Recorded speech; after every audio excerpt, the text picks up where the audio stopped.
Welcome to another week of Brew Sky's Barstool Perspective, where we give you a rundown of the week's news in booze. I'm Mike Morgan. You, sir? Brett Coleman Baker. Oh, shit. He is experimenting with theme music and how many weeks in a row we can demonetize ourselves by cursing in the first 30 seconds. Now, you may be thinking, first of all, you guys are an hour late. Well, perhaps. But until Congress gets off its ass and does one useful thing and we quit changing the time every few months arbitrarily, an hour here, an hour there, close enough. We're here. Let's do this. The world's first liquor store and wedding chapel has opened. Oh, what a good idea. And it's not in Las Vegas. Even better idea. Where is it? New Orleans. That makes perfect sense. You've never Does been it? to New Orleans. I haven't. Why does this fit in with New Orleans? New Orleans is a astoundingly wet culture. You know, it's a tourist destination, and yeah, you got tourists getting drunk, and you go down Bourbon Street, there's a lot of young people, you know, just obnoxiously hammered and, you know, doing obnoxious things. But the city as a whole, you go beyond that, it's a drinking town, man. It's not just tourism. You know, it's not just like some Vegas nonsense thing. New Orleanians drink. I've always found that interesting that the number one drinking state in this country is Wisconsin, because there's really nothing to do for 9 months out of the year besides just drink. But on the flip side, the exact opposite climate-wise, New Orleans just crushes booze. You also just don't want to do anything outside New Orleans most of the year. So what they have in common is it's miserable outside, so let's go into a bar and get loaded. Yeah. Interesting. Speaking of getting loaded, Molson Coors has recently bought a new brewery. Now, this is after the very recent layoffs of everybody at 10th and Blake, which is their R&D craft division, and all the brands under that. They have bought a new craft brewery called Cruz Blanca, which makes Mexican-inspired American craft beers based out of Chicago. Where was the one that they sold? I think it was based out of the Pacific Northwest. 10th and Blake was headquartered up there. So it's still Marca, Yes. as we call it here down in the States. Yes. Marca. Yeah, okay. I mean, I don't know the difference in the physical aspects of the facilities, but the Mexican thing is an interesting angle. Well, 10th and Blake was their whole craft division. And there was a bunch of different breweries underneath that. And they jettisoned all craft to basically, you know, signal that they were getting out of craft. And now they buy this up. So, one, their headquarters is in Chicago, so it kind of makes sense. Two, the owner of Cruz Blanca worked closely with or started Revolutionary Revolver Brewing down in Texas, which sold to Molson Coors that actually just got spun off with the 10th Blake shit. So he knew people there, but is this a play for tariffs? Like, are they trying to get ahead of the fact that, like, Modelo's going down if these tariffs hit? Yeah, you got the only reason, I mean, without knowing anything about the facilities or the rest of that, you had me at Mexican-style focus. First of all, I don't think if you're making a Mexican-style beer and you're calling it craft, just shut up. You know, you're just finding expensive ways to make yellow, watery beer. But if you have some sort of Mexican hook to it, you know, people think Mexican beer is like, that's like imported beer. Modelo is awful beer, but they're selling the hell out of it because it has that whole import, it's Mexican, it's different thing. But once people start getting hit with the tariffs that are going to be slapped on that beer, it's no longer going to be able to be priced the same as Budweiser, or at least not be profitable if it is. Yeah. So I think if you're domestically making a Mexican beer and you've got the distribution assets of Molson Coors, then maybe you're setting yourself up not as a craft beer move, but that is a foray into how we create a faux Mexican beer in America and avoid tariffs. The Chi-Chis of Mexican beer. Correct. I mean, if you're going to tell me that chimichanga and fried ice cream is not authentic, I might fight you. But yes. It doesn't exactly scream like traditional Mexican beer as far as like the aesthetic goes. Corona, Modelo, Pacifico, Tecate, all of those are kind of cut from the same cloth as far as like look goes. And Cruz Blanca looks way more just like an American craft beer, but with, you know, Mexican inspired language and flavors. So I don't think it's going to hit personally. I've never heard of the brand, and why would you trade up from Modelo into a Mexican style craft? I just don't get it. I don't get the play here. No, saying. You're gonna have to. You would need to use it as R&D to dumb down the beer, and then use other Molson Coors facilities to mass produce something cheaply. So you find what's going to hit with the craft expensive brand, make some money, and then you dumb it down and scale it up. And sell it at the same price as Molson, and along the way you probably get an advertising firm to slap a sugar skull on it and some nonsense like that. It's an interesting point you brought up with they're kind of trying to build an Americanized version of an import, because that does seem to be where the next white space is going to be. If import beers from Europe, which are long considered good or better than Budweiser for whatever reason, because they're not, and Mexican now is the same way, where their imports are considered better than our domestic stuff, which they're not. How do you take over that space that's about to be wide open when these tariffs come into play? Because Heineken's already not worth the price, but you tack on an extra 25% on top, and it's 100% not worth it now. Yeah, and that consumer is not a particularly savvy consumer. You know, they are buying something for the branding, and they're buying it for the concept that it's exclusive because it's foreign. So what they really want is something that tastes like Mick Ultra, that is slightly more expensive and has something that makes it sound like it's sophisticated. You can look cultured. You can look cultured, but not really be cultured. Correct. Interesting. Well, cheers, Owen, Nathan, Noam. Thank you for joining us late on this hour. We're going to move on to our next story. You start an hour late, and you're giving them guff? No, I was saying cheers. Welcome for thanks for joining us. Right. You're acknowledging we're an hour late. Yeah. I'm not. We didn't start an hour late because they're late. You sons of bitches. You're slowing us down. God, it's always the gnome. It's always gnome. Guinness is having a resurgence in Q4 that is not following trends from Q1 to Q3. Mike, I can give you one guess as to why Guinness is having a viral sales sensation. Can you guess which social media platform is driving it? I would guess none, Brett, that the American consumer has caught on to the fact that Guinness is a good beer, and they're expanding their palate. Am I right? Mike, if I said the phrase drinking the G and mentioned TikTok to you, would that ring any bells? Might get you hit. Yeah, apparently Guinness is seeing a surge in sales right now across the states because there's a trend going on between celebrities and other affluent people on TikTok called drinking the G. Influencers? Is it influencers, Brett? Yes, influencers. And drinking the G is where you get a full pour of Guinness, and where it says Guinness on it, like, which is about one sip down, you have to take of your first sip a big enough swig that the line of the liquid is in the middle of the G. And then if you did that, you did it successfully.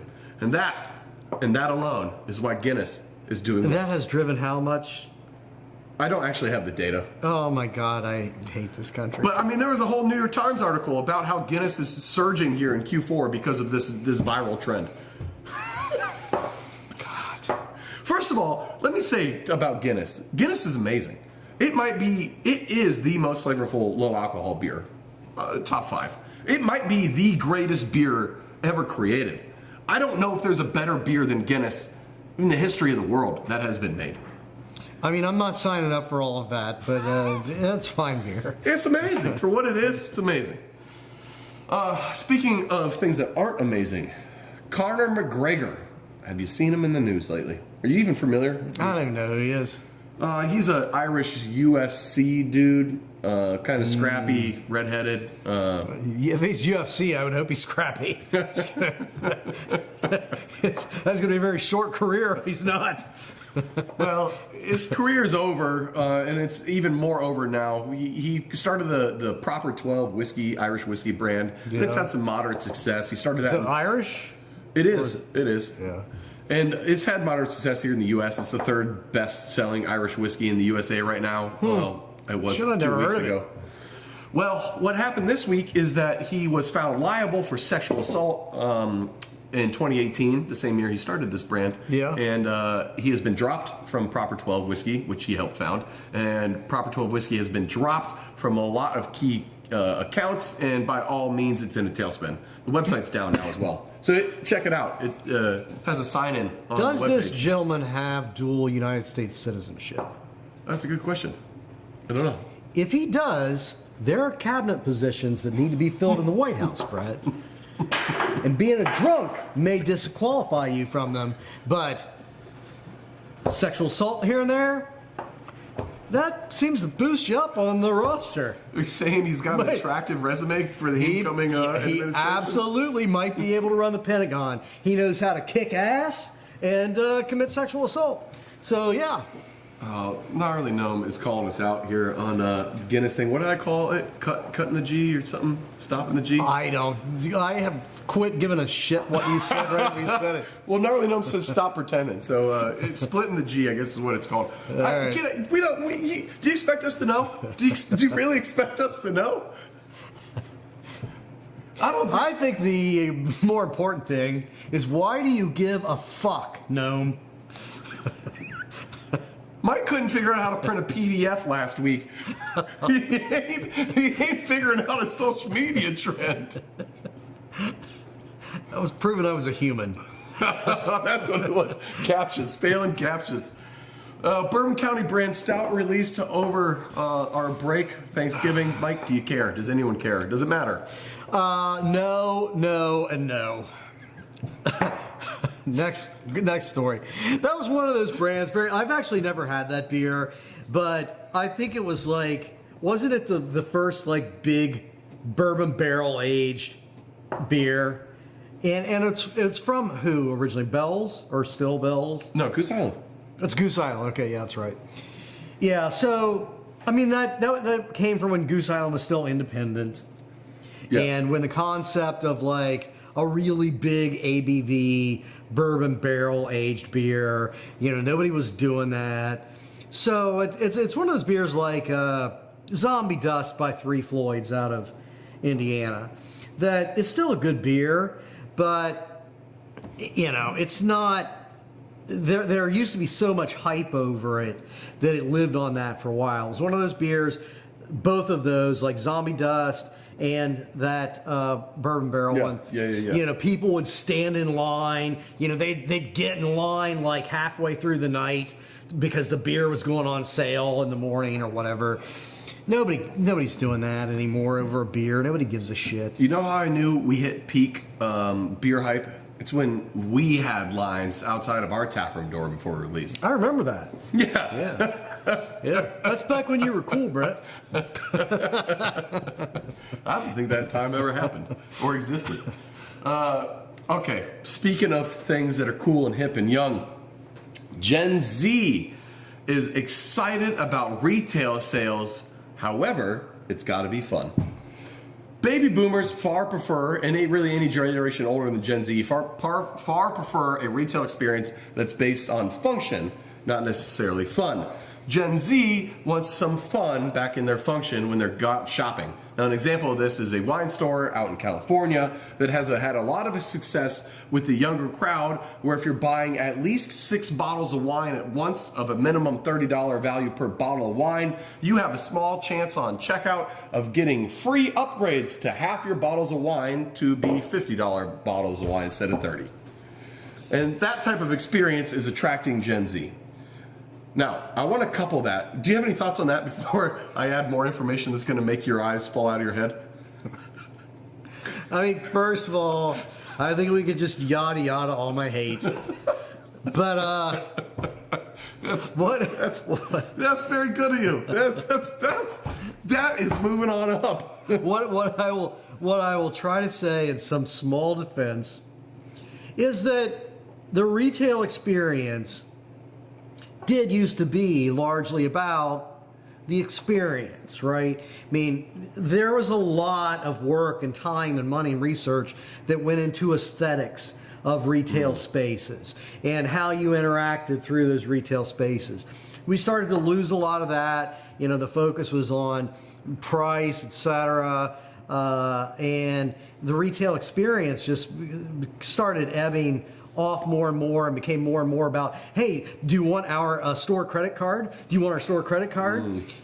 And so in a way... The worst question to be asked ever by someone checking you out. Yeah, and they're forced to ask it and they're forced to push it. They don't want to do it. And it's the opposite of a good consumer retail experience. You know, it makes the retail experience unpleasant. And it's driven more of it to online. And you look at Gen Z, where do they start doing most of their retail experiences? They did it online. So if I'm going to defend this, which I'm not inclined to do. You're doing a good job of it right now. If I'm going to defend it, that's how I would defend it. That it really, in a sense, is their version of a return to a pleasant retail experience. Except, I can get behind that. You know, it's not exactly pleasant, but they've learned all of their retail experiences through online transactions. So I guess I kind of get it. You know, I mean, people buy a lot of shit that they don't need because they want buying that shit to make them happy. When buying that shit always just feels like you're being fleeced and used, you're diminishing that happiness part of it. So, yeah, it sickens me, but I guess I kind of get it. It makes a lot of sense, actually, what you say. Especially this day and age where you can just shop everything online. It does have to be a draw. So what you're saying is we need more gambling intertwined with our retail purchasing. Yeah, well, intermittent schedule of reward is much more of a addictive, creates much more addictive behavior than consistent reward. So yes, that's why gambling is so inherently addictive. So we need a randomized number drawer behind the bar, and anytime someone buys something, we hit the button, and if it hits number 69, for instance, out of 100, we ring a bell, everyone gets excited, and we give you a free pack of beer. Yeah. Your $7 pint might cost $9, or it might cost $2. Gambling. Yeah. I love it. Yeah. Retail gambling. Yeah. I think we can make a business out of this. Absolutely. Well, on the flip side, I want to talk about a little bit about Gen Z in their spending habits again. So we know they love fun with shopping, which I guess we all can understand. You laid out a great point. Yeah. I'm on board. Gen Z is spending more money at retail on debt than any prior generation, which is very interesting. Well, that should be healthy. I mean, the economy is about to fall off a cliff and their job prospects suck. So I'd say stick it on the credit card, bitches. And it's not like they have much choice anyway, right? What are you going to do, not be consumerist in this country? Right. I mean, you are defined by the unnecessary shit that you own. So, sure. Now, here's the sad part is that there was a recent financial security study done, and they asked people of different generations, how much money do you need to make per year to feel financially stable and successful? And what are your chances, you think, of achieving financial stability and success are? They started with millennials, and millennials said $180,000 a year would be financial success for me, and I think and 70% of millennials think they can hit that in their lifetime. That's financial stability or financial success? Success. Sorry. Yeah. Success. Okay. Sure. So I agree. 180 is successful. It's way above average. Gen Z said that $600,000 a year is financial success, combined with a net worth of at least $10 million, and 71% of Gen Zers think they're going to hit that. So 71% of Gen Zers think they're going to be in the top 5% of the economy. Yes. Yeah. Sure, that math works. Now, You know, let me sell you some stuff online. It may cost $2 or it may cost $10,000. We're going to gamble on it, but it'll be fun. we need to start this business. You're all doomed as a generation. I mean, mostly because of the decisions made by the people that came before you. But if not, you're all going to kill yourselves. Yeah, it's not headed good around science. The article goes on to say that they hypothesize why they think this disconnect's so real, and largely it was all social media. Yeah. These people follow these successful people on social media. They make it look easy. Everybody's got money. Where the case is just, no, that's just what the algorithm's feeding you, and you'll never really meet anyone in your life that has that kind of money. Yeah, I mean, social media has broken so much of it, but it has also broken just genuine aspects of the economy and how people define role models. I mean, what we are making is socially what we're making as like white collar professionals has been stagnating for a long time, stagnating to decreasing. So quality of life for people who work hard to get advanced degrees or build up a lot of different types of businesses, that has been declining. There's no, you don't really look at too many people that work their ass off anymore and say, oh yeah, I'm going to work my ass off because one day I'll get to live like that person. You see them getting smashed into the rocks. Meanwhile, you see Haktua Girl getting $1 million contract to do a reality TV show and then flipping that into having her own currency, her own Bitcoin. Meme coin. So, she's going to wind up probably, at least for a while, making $600,000 a year, maybe getting that $10 million bank by being a drunk girl talking about blowjobs on the street on some YouTube show nobody watched. Well, I never saw you trying to be a drunk girl on the street talking about spitting on dicks. I'll do it. I mean, if it's the route, I'll absolutely do it. Because I've tried working and that's not working out. Owen wants you to know that he said we've reached the part of a show where his generation gets bashed and he's sick of it.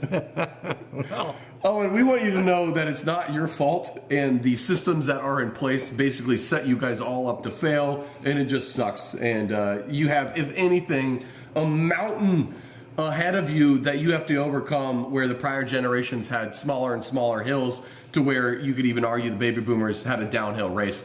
So we're not bashing on you so much as we're bashing on the system in place. I'm not even bashing on the generation. I mean, We'd be doing hell, the I same think I shit just if we did were a that very age. passionate job off the cuff of defending. You did. It's not generational either. It's really the systems in place. If we were Gen Z, we'd be just as big as shitbags right now as anybody else. I think that 20-somethings just got screwed in so many ways. Yeah, I'm sorry, Owen. It makes you broken as a generation, but it's not that generation's own making. They've inherited a lot of just toxic nonsense. Yeah, people are going to do what they're going to do with the systems that are in place around them, and right now that generation has a shit situation in place around them. Yeah, I'm not playing. I don't have any hate in my heart for Haktua Girl. What I have hate in my heart for is a financial incentive system where you can have an insurmountable debt for the rest of your life to become some white collar professional, and it's going to pay off increasingly less and less and less with compounding interest. And meanwhile, Haktua Girl becomes a millionaire. Where is your incentive to work hard?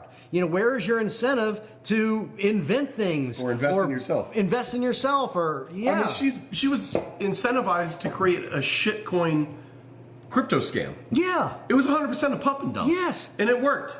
Scams and nonsense are incentivized. Work and actual creation and productivity are being de-incentivized. And that's not Gen Z's fault, but they're living in that world, and I don't think they're making good decisions as a generation, but I absolutely understand why they're doing it. Let me get that beer. Owen, cheers to you, bud. That's all we're going to say. No love, no hate, all love. Nathan actually just informed us that Hawktua Girl is now in jail for that meme coin. So she's been arrested. So maybe there is a little bit of hope for. That kind of sucks because actually, it's not her fault. She's a fall girl. She seems all right, actually. It's 100% the people behind her were pulling the strings. Yeah. Like, make this shit coin, hype it up to your people, and we're going to cash out on this pump and dump scheme. She's 100% the fault. She to me seemed like a decent human being who got thrust into this opportunity to make a lot of money for nothing and said, "Hey, sure." Mike, this is your life if you would have been in that situation. I could see it 100%. Yeah, sure. Like the one time I get a break, it's going to land me in prison. Yeah. Yeah, here's $10 million, go to jail. Yeah. All right, we got one more story for you, and we're going to talk about binge drinking.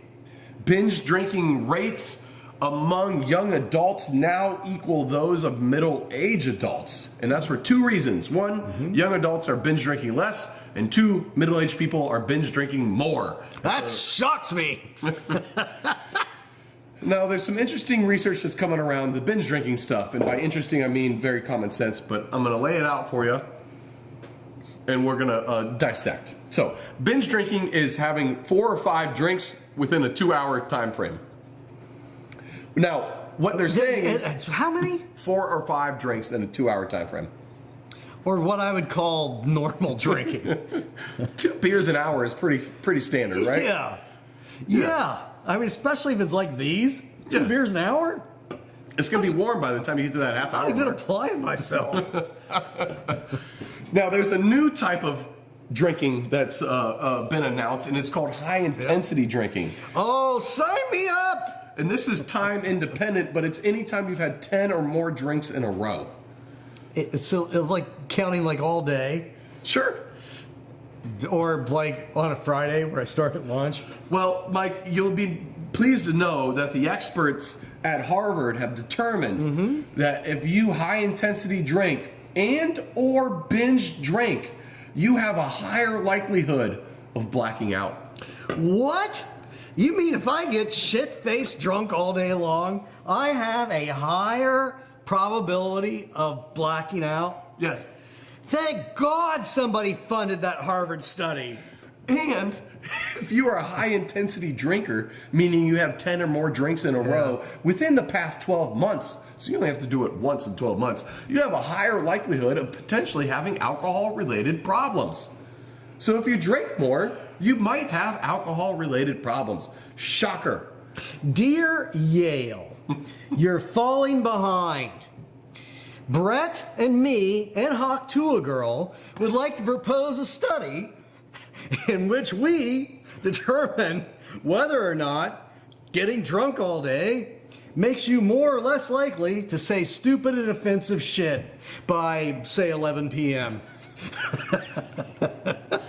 11 p.m. the next day, or either one. There will be benchmarks. That's how science works, Brett. There has to be several different, scenarios and. Well, speaking of several different scenarios, they tried out a couple different names for high intensity drinking. Yeah. So we got binge drinking, we got high intensity drinking, but they're different. Binge and high intensity, yes. But they were playing out different phrases for high intensity. So let me throw this at you. How do you feel about extreme ritualistic alcohol consumption? I love it. Because that was the other thing.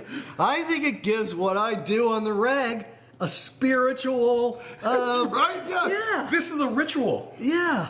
Cheers. We're here. Some of you go to church. Some of you come to Barstool on Fridays in the afternoon to drink some beers and get away from work for an hour. Yeah. Well, that's this week we are going to ritualistically. What is it? Evan told us we need to start our own shit coin called Brew Coin. Yeah, sure. You can look. That's a great idea. You could use it at bars. It's like Bitcoin you use at bars, but it fluctuates in price just like Bitcoin. So you got the gambling aspect. Like there again, like your beer, you use your brew coin, and beer might cost you $2 or $1,000. This sounds like an Always Sunny skit. Could it be like? Or a really brilliant new business model. Could it be like Keno? What the fuck is Keno, by the way? Okay. Yes, No it one could be knows like what Keno is. Keno exists in dive bars only to exist It's in dive not. bars. People do know what Keno is. You just have to be over 70. When you turn 70, you get your bridge kit and your Keno kit. And, Yeah. you get scuttled. AARP sends you directions, explanation, the mail. Cool. Yeah. Well, that's it for this week. Cheers, y'all. See ya next Friday. No beer review this week. Double down. High life is good, though. I can't tell if we actually made Owen mad or if he was just fucking with us.